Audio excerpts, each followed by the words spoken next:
Alright, so you keep hearing about artificial intelligence, but have you ever wondered how AI actually learns? Let's break it down in simple steps. Just like building a Lego set, but instead of bricks, we're using data. First up, training data. Think of this like giving a chef thousands of recipes.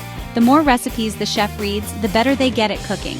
For AI, training data means tons of examples, photos, text numbers, so the AI can spot patterns. Now, when we talk about training, it's basically the AI making a bunch of guesses, checking if it's right, and then tweaking itself to do better next time. Imagine playing a new video game. At first, you might miss a lot of shots, but you quickly learn what works and what doesn't. AI does something similar, but on a much bigger scale, and way faster. Here's where it gets cool.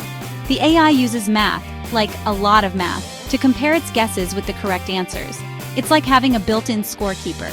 Every time it's a little off, it adjusts its inner settings to get closer to the right answer.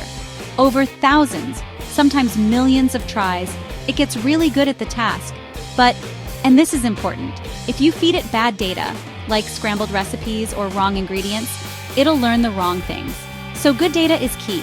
Once the AI is trained, I put it to the test with totally new data. If it nails the answers, awesome, I know it's learned well. If not, I go back, tweak the data or settings, and keep training. So that's how AI learns. Tons of data, lots of trial and error, and a little bit of math magic.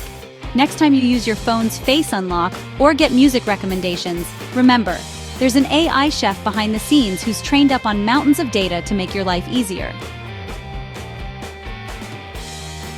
Subscribe for more quick AI explainers.